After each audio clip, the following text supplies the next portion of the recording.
The sound of my own front door slamming in my face still echoes in my mind 6 months later. Not just any door, the door to the lake house I'd bought with my own sweat, my own sacrifice, my own damn money. The house where my sister Kayla had just told me there was no room for me, suggesting I sleep in my car like some unwanted stranger. Standing there in the dark, listening to my family laugh and party inside what was supposed to be my sanctuary, I realized something that would change everything. Sometimes the people who are supposed to love you most are actually the ones slowly bleeding you dry. I'm Avery, and this is the story of how I went from being my family's favorite ATM to becoming the villain in their twisted narrative, all because I finally learned to say no. Let me start with who I was before everything fell apart. At 31, I thought I'd made it. After grinding through 60-hour work weeks, learning programming languages until my eyes burned, and proving myself over and over in a tech industry that didn't always welcome women who looked like me, I was finally pulling in real money. The kind that meant sleeping easy at night. The kind that meant buying groceries without that familiar knot of anxiety in my stomach. 3 years back, I'd managed to buy my first real place, a 2-bedroom apartment where I could actually have people over without cringing at the peeling paint and secondhand everything. After years of ramen dinners and wearing thrift store clothes until they fell apart, it felt like victory. But honestly, it was nothing compared to what came next. That's when I found the lake house. The moment I walked through that front door, something clicked into place. 2 bedrooms, a massive deck overlooking water so clear you could see straight to the bottom, and enough space for me to spread out when I was wrestling with complex coding problems that required total focus. The peace out there was something I'd never experienced growing up in our cramped family home. No traffic, no sirens, just water lapping against the shore and wind moving through ancient oak trees. I saved every penny for 8 months. Skipped meals out, wore the same 3 work outfits in rotation, drove my ancient Honda until the transmission started making sounds like a dying animal. But I did it. I bought that house outright.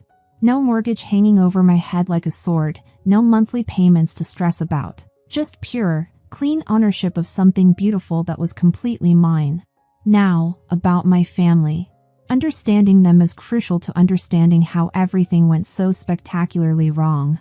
Mom had spent most of her life as a secretary, the kind of job where you smile through everything and never complain, until retirement hit last year. Dad does maintenance at the local school, honest work that keeps him busy but doesn't pay much. Justin, my younger brother at 28, bounces between jobs like he's allergic to staying anywhere long enough to get promoted. Right now he's at some warehouse, but there's always drama about the hours, the boss, the uniform, whatever's making his life difficult this week. Then there's Kayla, 25 and working part-time retail while supposedly studying for some certification that never seems to get finished. She's mastered this art of making everything sound like someone else's fault, especially when that someone is me. Here's the thing that made every family dinner feel like navigating a minefield. I was making about 4 times what any of them brought home. And somehow, in their minds, that made me the villain. It started innocently enough, the way these things always do. Justin couldn't make rent 1 month, so I covered it. Kayla's car died, and I helped with repairs. Mom and Dad were sweating over electric bills during a brutal summer, so I took care of it. I genuinely didn't mind helping. Family should help family, right? That's what I'd been raised to believe. But then something shifted. It wasn't requested anymore, wasn't asked for with gratitude. It became expected. I started sending Justin $800 every month for his studio apartment. Kayla got $1,100 for her 1-bedroom. Mom received $400 monthly for utilities and groceries, plus whatever cash I'd slip them during visits. Do the math. That's over $2,300 a month, just gone. But I kept paying because I thought that's what good daughters and sisters did. The comments started small but grew sharper, like paper cuts that you don't notice until they're bleeding. I'd show up to Sunday dinner with a new handbag, a $45 Target bag, literally my first purchase in 2 years, and Kayla would give me this look like I'd walked in wearing diamonds. Must be nice to buy whatever you want while some of us worry about paying bills, she'd say, her voice dripping with resentment. I hadn't bought myself anything new in months. This was the first bag I'd purchased in years, and it wasn't even expensive. But suddenly I was the bad guy for spending my own money on something I actually needed. Justin did it too, always with this passive-aggressive tone that made my skin crawl. Hey, Avery, saw you got those new shoes. Meanwhile, I'm eating rice and beans again because work cut my hours. Never mind that I just covered his rent and he'd spent the previous weekend at some expensive concert with his friends, posting pictures on Instagram of him and his buddies living it up. The hypocrisy was staggering, but pointing it out would just make me look petty. Dad usually stayed quiet during these comments, but he'd nod along like they had a valid point. Mom would try to smooth things over in this passive-aggressive way that somehow made it worse. Oh, you know your brother and sister. They just wish they had your opportunities. Opportunities. Like I'd won some cosmic lottery instead of working my ass off for everything I had. The worst part was how they talked about my success like it was pure luck. Like I hadn't spent 4 years studying computer science while working nights at a diner to pay for it, coming home with my feet aching and grease under my fingernails to study algorithms until 3 in the morning. Like I hadn't put in those brutal 60-hour weeks for 2 years straight, being the first one in and the last one out, just to prove myself. Like I hadn't taught myself 3 programming languages on my own time, sacrificing weekends and social life to get promoted. Some people just get all the breaks, Justin said once at a family barbecue, right in front of me, with this bitter smile that made my stomach turn. I wanted to ask him what breaks he thought I'd gotten, but I bit my tongue like always. I didn't want to start fights or make family gatherings even more uncomfortable than they already were. So I started pulling back. Instead of every Sunday, maybe twice a month. Instead of staying for hours, I'd eat dinner quickly and find an excuse to leave early. The lake house became my refuge from all of it, the one place where I could breathe without someone reminding me how much I owed them simply for existing. When I finally told them about buying the place, I was so excited I could barely contain it. I thought they'd be happy for me, maybe even proud. Instead, the entire table went dead silent. "You bought what?" Mom asked, setting down her fork like I'd just confessed to a crime. "A house by the lake. It's about an hour north of here. Really peaceful, great for working from home when I need to focus." Justin laughed, but there was no humor in it, just this hollow sound that made my chest tight. "Jesus, Avery, another house? How much money do you need?" "It's not about needing money," I said, trying to keep my voice level even though my hands were shaking under the table. "I work hard. I save up. And I wanted a place where I could relax." "Relax," Kayla repeated, like it was some foreign concept she'd never heard before. "Must be nice. Some of us can't even afford to relax in our own apartments because we're worried about making rent." "I help with your rent," I pointed out, feeling heat rise in my cheeks. "Right, but think about what else that money could have done," Mom jumped in, waving her hands around like she was conducting some invisible orchestra. "We could have fixed the roof here, or updated the bathroom, or put in that new furnace we've been talking about. You should have discussed this with us first." I stared at her, genuinely shocked. The words felt like a slap. "Discussed it with you? It's my money, Mom. I get to decide how to spend it." The silence that followed was suffocating. Dad cleared his throat and studied his plate like it held the secrets of the universe. Justin shook his head like I'd said something unforgivable. Kayla just sat there with this smug expression like she'd won some argument I didn't even know we were having. "I'd like to see this house," Kayla finally said, breaking the tension. Every instinct I had screamed danger, but I ignored it. "Sure," I replied, though alarm bells were already going off in my head. "I'll give you the address. Maybe you can visit next weekend." That next Friday, I drove up to spend a quiet night unpacking and setting up my workspace. Saturday morning, I was on the deck with my coffee, watching the sunrise paint the water gold, when I heard Dad's pickup truck crunching down the gravel driveway. They all piled out, Mom, Dad, Justin, and Kayla, and just stood there staring at the place like they were appraising it for auction. The house sits about 50 feet back from the water, with a decent yard and these massive oak trees that give it privacy from the neighbors on either side. I gave them the full tour, and honestly, they seemed genuinely impressed for once. Justin loved the big living room with its stone fireplace. Mom kept talking about how peaceful it was, how she could see herself reading on the deck. Kayla immediately claimed the guest bedroom and asked if she could stay the night. "You know what?" I said Sunday morning, watching them all sprawled around my living room like they lived there. "You guys could come up here when I'm not around." Just let me know ahead of time so we don't double book. Before they left, I gave Mom a spare key. It seemed like the right thing to do, family helping family, sharing what I'd worked so hard for. For about 6 months, everything worked smoothly. They'd text asking if they could use the house for a weekend. I'd say yes, and they'd head up there. I'd usually find things pretty much how I left them, maybe some extra dishes or towels to clean. No big deal. Then one Friday, after finishing a particularly brutal coding project that had consumed 3 weeks of my life, I decided to surprise myself with a solo trip to decompress. I threw some clothes in a bag and drove up without telling anyone. The moment I walked through that door, I knew something was horribly wrong. The place reeked of beer and cigarettes, a smell so thick it hit me like a wall. Pizza boxes were stacked on my kitchen counter like a greasy tower of disrespect. Empty bottles covered every surface, the coffee table, the windowsills, even the mantelpiece. There was something sticky spilled across my hardwood floors that made my shoes stick with every step. My white couch, the one I'd saved up for months to buy, the one I'd researched and compared prices on for weeks, had stains on it that I didn't want to identify.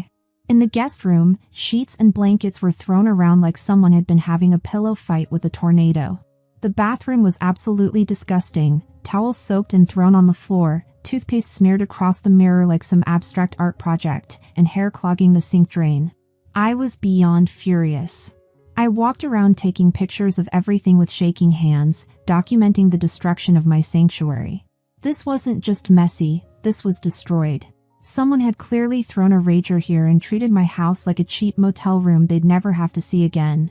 I spent that entire weekend cleaning, scrubbing floors on my hands and knees until my back ached, washing every piece of fabric in the house, trying desperately to get stains out of furniture with every product I could find.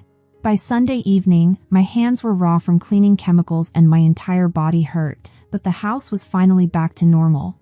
Monday after work, I drove straight to my parents' house. Justin and Kayla were both there for dinner, which was perfect because I wanted to confront all of them at once. We need to discuss what happened at the lake house, I said, pulling out my phone to show them the photos. Kayla glanced at the pictures and shrugged like it was nothing. Oh, that. Yeah, I had some friends over last weekend. Some friends? Kayla, look at these pictures. There's food ground into the carpet, beer spilled everywhere, cigarette burns on my deck furniture.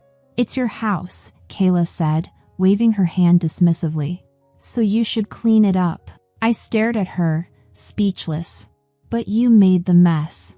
Justin nodded like Kayla had made a perfectly reasonable point. She's got a point, Avery. You're the homeowner. And you can afford to hire a cleaning service anyway, Mom added with this patronizing tone that made my teeth clench. You're always talking about how well you do at work. What's a few hundred to you? Dad leaned back in his chair, crossing his arms. Kayla's right. You're making a mountain out of a molehill. This is just normal wear and tear. Normal wear and tear. I held up a picture of pizza sauce splattered across my white living room wall. This is normal? You're being dramatic, Kayla said. We're family. Family doesn't keep score about little things like cleaning. Something snapped inside me. I want the key back, I said, holding out my hand to Mom. Avery, don't be hasty, she started. The key. Now. None of you are allowed back until you understand how ungrateful you're being. Mom's face hardened. She reached into her purse, pulled out the key, and slapped it into my palm without a word. I walked toward the door, and Dad called after me, "You're turning your back on your whole family over nothing." I left without answering. 3 months passed, and none of them called me. Not once. They didn't apologize, didn't ask for money, didn't even check to see how I was doing. But I kept paying their bills like always, Justin and Kayla's rent, Mom's utilities, because that's what I'd always done, and habits die hard.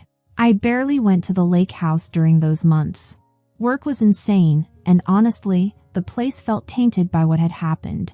But finally, I finished this massive project that had been consuming my life for months. I decided to take a whole week off and spend it at the lake house, reconnecting with the peace I'd bought and paid for. Friday evening, I loaded up my car with groceries and clothes for the week. I was looking forward to 7 solid days of sleeping in, reading books on the deck, and maybe doing some light work from my upstairs office. But when I pulled into the driveway, every single light in the house was blazing. Music was blasting so loud I could hear it over my car engine. My first thought was burglary, but burglars don't usually announce their presence with a dance party. I walked up to the front door and tried to unlock it with my key. It wouldn't turn. Someone had left their key in the lock from the inside, blocking mine completely. I knocked loudly on my own door. After a few seconds, Mom opened it. She looked surprised to see me, but not scared or guilty, just surprised, like I was the one who didn't belong there. "Avery, what are you doing here?" "This is my house, Mom." "What are you doing here?" She shrugged with this casual indifference that made my blood boil. "I made a copy of the key before I gave it back to you. We decided to have a little family party tonight." I looked past her into the living room and couldn't believe what I saw.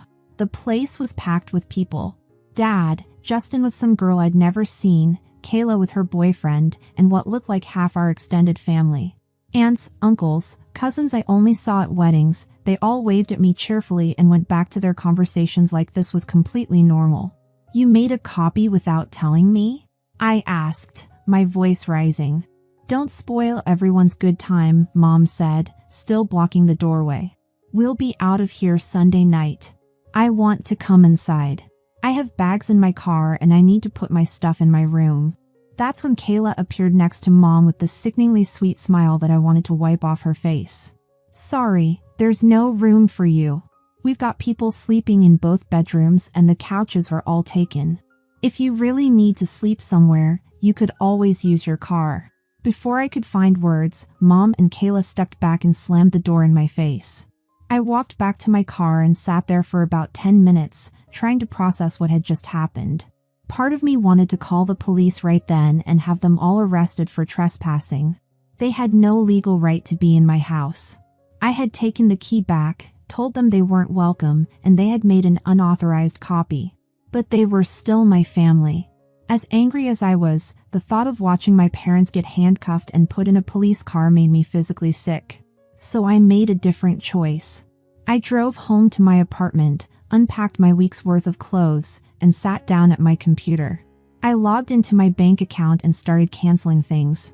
First, I canceled the automatic rent payments for Justin's studio apartment. Then Kayla's rent payments. Finally, I canceled the monthly transfer I sent Mom for utilities and groceries.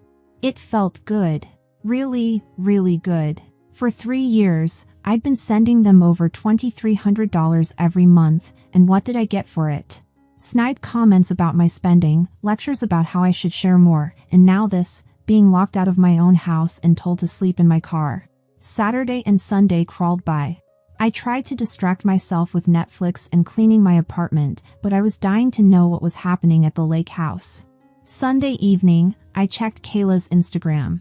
She had posted a bunch of photos from what she called our family vacation at the lake house.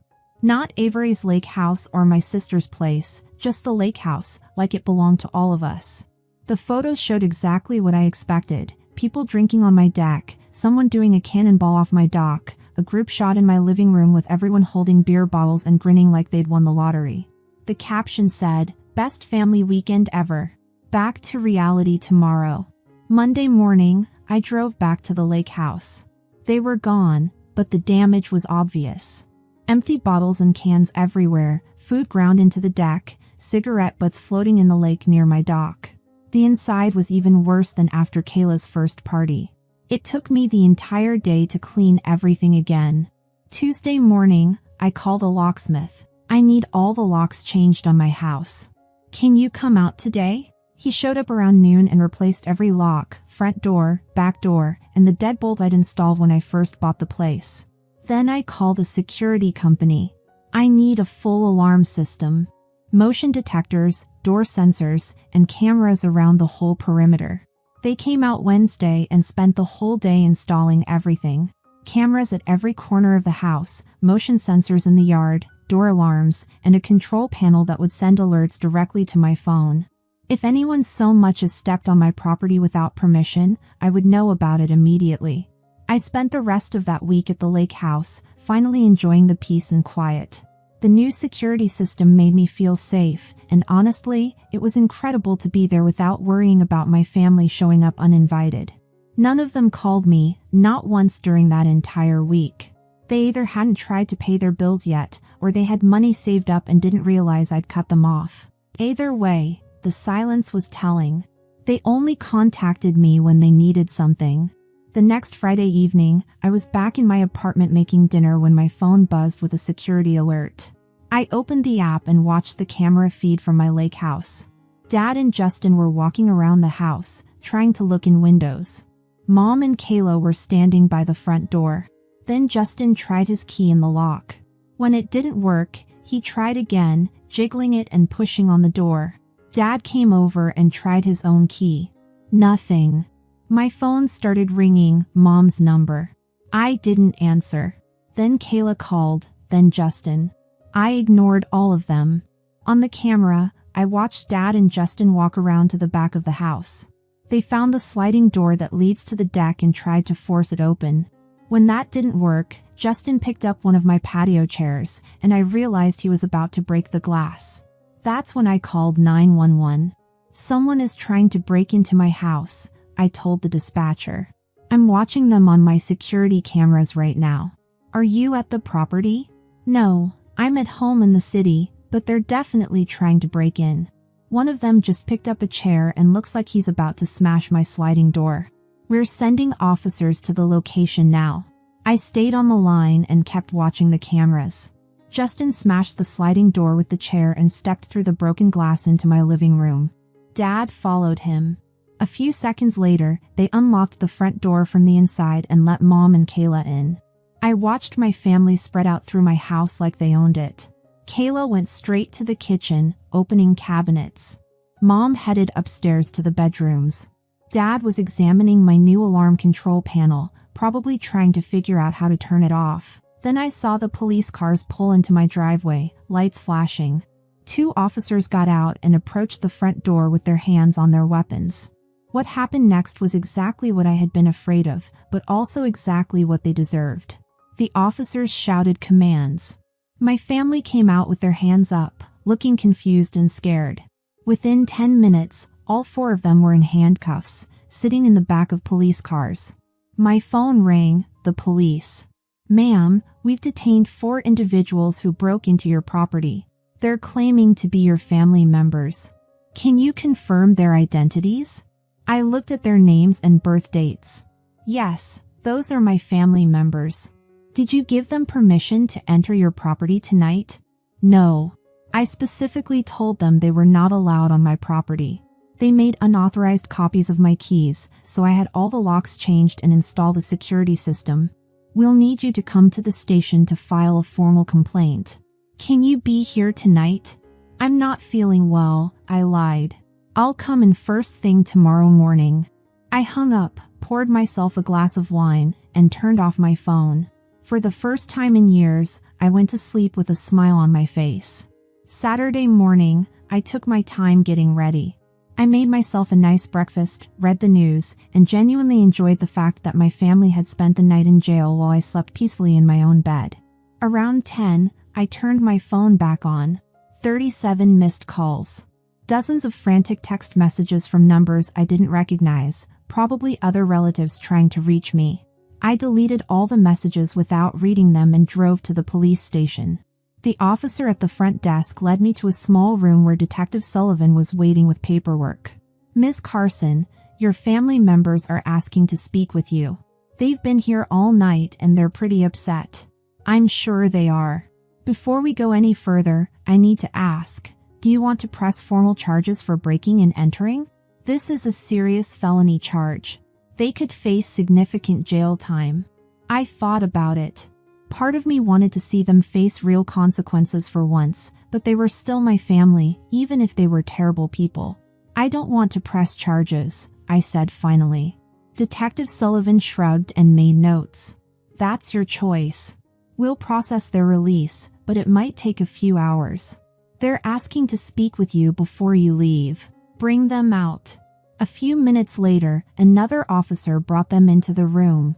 They looked absolutely awful, tired, scared, and still wearing the same clothes from yesterday. Mom's hair was a mess, Kayla had mascara streaked down her cheeks, Dad looked furious, and Justin just looked confused. Avery, thank God, Mom said, reaching for me. You have to get us out of here. This is all a big misunderstanding. I stepped back so she couldn't touch me. It's not a misunderstanding. You broke into my house. We're family, Kayla said, starting to cry again. You can't just abandon us like this. Watch me. Justin finally spoke up. Come on, Avery. Just pay our bail and we can work this out at home.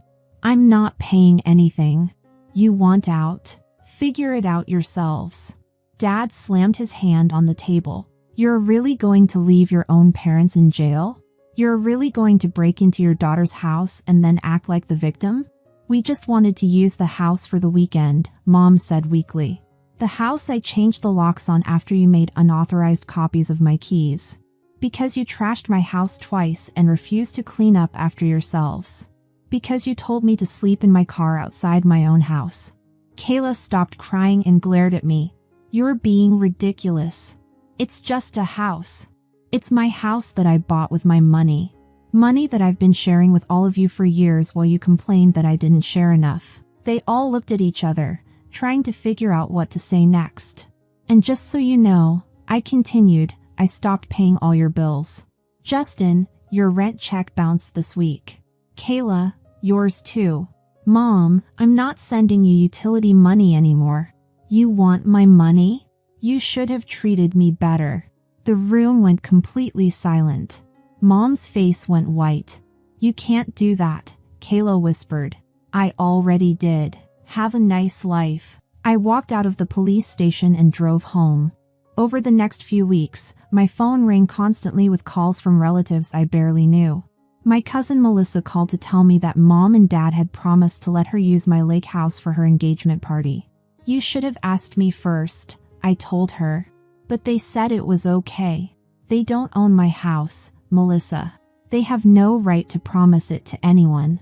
She hung up on me. Through mutual friends, I heard all about what happened after I cut them off financially. Justin and Kayla couldn't make their rent and had to move back in with Mom and Dad. Mom and Dad were struggling to pay their utility bills without my monthly contributions. Dad had to pick up extra shifts at work, and Mom was talking about getting a part-time job. Everyone blamed me, of course. According to the Family Gossip Network, I was cruel and selfish. I had turned my back on my family over petty grievances. I was letting money go to my head and forgetting where I came from. I blocked all their numbers and social media accounts. I didn't want to hear their complaints or their attempts to guilt me into resuming their allowances. For the first time in years, I was keeping my entire paycheck for myself, and it felt absolutely amazing. A month later, I was back at my lake house, enjoying the peace and quiet. The security system gave me complete confidence that no one could bother me there. I spent the weekend on my deck, reading and working on personal coding projects without a single interruption. My family still thinks I'm the bad guy in this story. They think I overreacted and that I should forgive them and go back to supporting them financially. But here's what I realized during all those quiet mornings on my deck, watching the sun rise over water that belongs to me. I don't care what they think anymore. I spent years being their personal ATM while they criticized every purchase I made and every decision I took. They showed me exactly how much they valued me when they locked me out of my own house and suggested I sleep in my car. They showed me their priorities when they refused to clean up after themselves because I was rich enough to handle it. I'm not rich enough to buy their respect, and I'm not stupid enough to keep trying. I'm done with all of them until they figure out how to treat me like a human being instead of a bank account. And honestly, I'm not holding my breath. Sometimes the people who are supposed to love us most are the ones who take the most. Sometimes family loyalty is just a pretty name for financial abuse. And sometimes the best thing you can do for yourself is walk away from people who only see dollar signs when they look at you. Thanks for listening, and if you connected with this story, share it with others who might need to hear it, and don't forget to comment and subscribe for more stories about finding the courage to choose yourself when others won't. You teach people how to treat you by what you allow, what you stop, and what you reinforce.